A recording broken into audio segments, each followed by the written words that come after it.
Shalom teman-teman rohaniwan GKSI yang ada di seluruh Indonesia, khususnya saudara-saudara yang ambil bagian di dalam pelayanan, khususnya hari Jumat atau dikenal dengan Jumat Agung.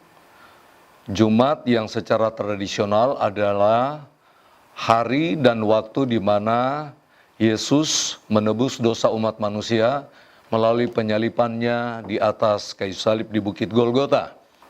Jumat Agung ini masih tetap terkait dengan tema bulanan bulan April yang sudah dirilis atau yang sedang berjalan, yaitu Kristus yang hidup di dalam aku. Seperti yang dikatakan di dalam Galatia pasal 2 ayat yang ke-20. Nah, di dalam khotbah yang kita sampaikan nanti teman-teman semuanya, khususnya di Jumat Agung, mari tekankan tentang revolusi salib, mentransformasi hati, dan menegakkan tubuh Kristus. Nah, tujuan dari tema atau dari khotbah yang bapak-bapak, ibu-ibu nanti sampaikan adalah adanya metanoia dan pembentukan manusia ilahi, perubahan pikiran yang radikal. Pengorbanan mulia Kristus menuntut kita mencangkul hati untuk merobohkan benteng ketidakpercayaan, menerima serta memanifestasikan pembentukan manusia ilahi seutuhnya berlandaskan anugerah salib. Kemanfaatannya adalah anugerah salib Kristus adalah terbangunnya tubuh Kristus yang berintegritas.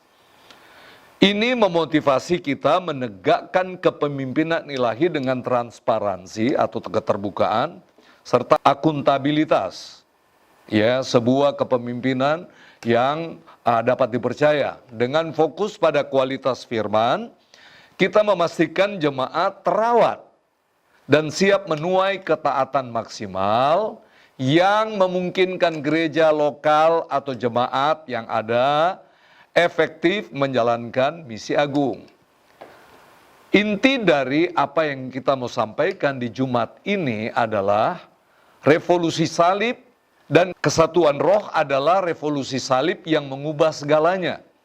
Dimulai dari transformasi di dalam hati, berlanjut pada penerapan sistem pelayanan yang presisi. Do you understand what's the meaning presisi? Tepat sasaran. Hingga pada penggenapan perintah baru untuk menjaga kesatuan roh dalam menyelesaikan amanat agung. Nah, ada 3 isi atau 3 hal penting, 3 esensi yang perlu bapak-bapak ibu sampaikan di dalam konteks kita menjalankan ibadah atau melaksanakan ibadah Jumat Agung. Tentang revolusi salib, mentransformasi hati, serta menegakkan tubuh Kristus. Pertama adalah revolusi hati menuju kepemimpinan ilahi. Metanoia sebagai fondasi integritas. Itu ayatnya Yohanes 3 ayat 16, Filipi 2 ayat 5. Nah, salib adalah model kepemimpinan tertinggi. Memimpin dengan melayani dan memberi. Hati yang telah dicangkul dan siap menanam kebenaran menunjukkan transparansi dan akuntabilitas harus menjadi cermin. Karakter Kristus bukan sekadar tata kelola organisasi, meneladani salib dalam pelayanan dan struktur. Seperti ayat-ayat yang tercantum di sana. Pengorbanannya membuka jalan baru yang hidup.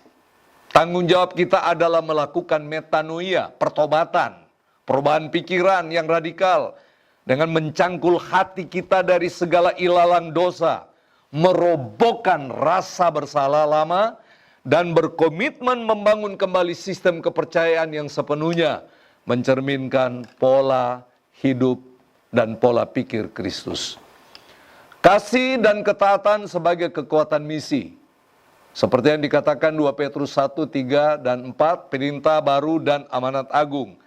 Nah, teman-teman semua, pengorbanannya menuntut komitmen sejati dan ketaatan. Ya, ketaatan ini termanifestasi dalam organisasi melalui kasih ke dalam perintah baru sebagai fondasi yang kokoh, dan hanya organisasi yang diperkuat oleh kasih, integritas, dan ketaatan ke dalam yang akan mampu menjalankan misi keluar amanat agung secara efektif. Yang kedua, konten yang kedua atau esensi yang kedua, kita berfokus pada kualitas firman. Apa yang dimaksudkan dengan fokus pada kualitas firman? Kita tidak hanya membaca ayat-ayat ketika kita berkhotbah, tetapi kita melakukan homilia, yaitu berkhotbah, memberi makan makanan rohani, dan tentu saja bersumber pada Golgota. Nah, salib sebagai sumber air hidup, Yohanes 3:38 dan seterusnya. Meskipun Kristus harus disalib, dari lambangnya mengalir air hidup. Pengorbanannya adalah sumber makanan rohani yang tak terbatas bagi kita. Ya, iblis bilang dia gagal karena mati di atas kayu salib. Tetapi disitulah justru letak puncak kemenangan daripada iman orang-orang percaya. Khotbah yang menggugah komitmen, menyiram dan memelihara. Jangan biarkan jemaat kelaparan di tengah kelimpahan Injil. Khotbah harus menjadi agenda terprogram yang secara konsisten menggali kedalaman kasih salib dan menggugah komitmen untuk hidup dalam ketaatan. Ini adalah proses menyiram dan juga proses pemeliharaan yang berkelanjutan. Tidak boleh berhenti.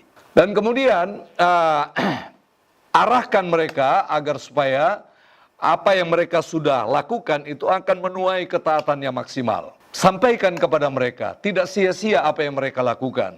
Mereka akan menuai ketaatan maksimal seperti Titus 2 ayat 11-14. Kita harus memastikan bahwa setiap program dan atmosfer kegiatan gereja, jemaat yang kita layani, mendukung jemaat bukan hanya untuk mendengar, tetapi ya untuk menuai ketaatan maksimal. Artinya jemaat bisa mengeksplorasi diri, inilah aku sebagai anak Tuhan yang taat. Sebagai respon praktis terhadap pengobaran Kristus.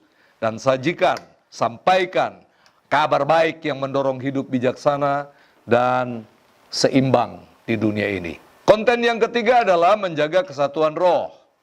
Respon salib dalam tubuh Kristus. Ya, pengorbanannya sebagai dasar kesatuan. Efesus 2 ayat 13-16, kematian Kristus meruntuhkan tembok pemisah dan mempersatukan kita dalam satu tubuh. Tidak ada perbedaan, semuanya kita sama di hadapan Tuhan. Pengorbanannya adalah dasar kesatuan roh yang tak terpisahkan, di mana kita semua ditebus dengan harga yang sama, dan harganya adalah darahnya sendiri. Dan kemudian teman-teman yang dikasih oleh Tuhan, bahwa revolusi salib ini juga kehidupan kita di dalam Kristus menciptakan atau menghadirkan jemaat yang betul-betul ada di dalam kerendahan hati dan dapat dipercaya, berintegrasi dengan sinode. Banyak orang jalan sendiri, dia berkata bahwa saya dipimpin Tuhan langsung, padahal kita harus sadar, kita berada dalam sebuah sinode. Nah, salib mengajarkan kerendahan hati dan kelemah lembutan. Inilah kunci untuk secara aktif memelihara kesatuan roh, mengakui bahwa kita adalah satu tubuh, terintegrasi dengan sinode yang menaungi kita. Gereja lokal tidak bisa berjalan sendiri, dia harus terintegrasi dengan sinode. Nah, kekuatan dan keberagaman karunia ini perlu kita sampaikan kepada mereka yang kita layani, bahwa adanya keberagaman karunia. Sehingga kita akan saling menghargai pemakaian Tuhan yang berbeda-beda dalam setiap diri jemaat dan hamba Tuhan. Mari kita rayakan perbedaan karunia bukan sebagai alasan perpecahan, melainkan sebagai kekuatan kolektif untuk menyelesaikan misi. Respon tertinggi kita terhadap pengorbanan mulia ini adalah hidup dalam kasih, yang menjadi karunia terbesar dari bukti persatuan kita di dalam Kristus. Nah, kita datang pada kesimpulan apa yang kita mau sampaikan nanti ya, teman-teman semuanya. Kristus telah berseru, sudah selesai. Kini giliran kita menyelesaikan revolusi di dalam hati. Jangan biarkan pengorbanan ini jadi ritual tahunan. Mari segera mencangkul benteng ketidakpercayaan kita, menanamkan kebenaran di dasar hati kita masing-masing. mengubah sistem cara berpikir kita yang lama menjadi pola pikir Kristus, agar kita mewujudkan identitas manusia batinia kita atau manusia rohani kita. Kuasa penebusan harus termanifestasi dalam tubuh Kristus. Komitmenlah untuk menegakkan kepemimpinan ilahi dengan presisi, integritas, akuntabilitas. Kepada para pengelola, jadilah pemberi makanan rohani sejati. Para pengelola di sinilah kita adalah rohaniwan, para hamba Tuhan, gembala sidang. Jadilah pemberi makanan rohani sejati. Pastikan firman Tuhan menyirami jemaat agar mereka menuai ketaatan maksimal. Pengorbanannya menuntut pelayanan yang utuh dan hidup di dalam kesatuan yang ditebus. Puncak dari segalanya adalah kasih. 1 Korintus 13 ayat 13, jadikanlah kesatuan roh prioritas utama, sebab kita ditebus dengan harga yang sama. Mari akui kita adalah satu tubuh yang terintegrasi. Tinggalkan tempat ini sebagai pelaku salib, hidup dalam integritas, komitmen dan kasih yang melengkapi misi Kristus. Tinggalkan kehidupan yang penuh dengan keegoisan dan tempatkan diri pada salib Kristus. Kiranya Tuhan Yesus memberkati kita.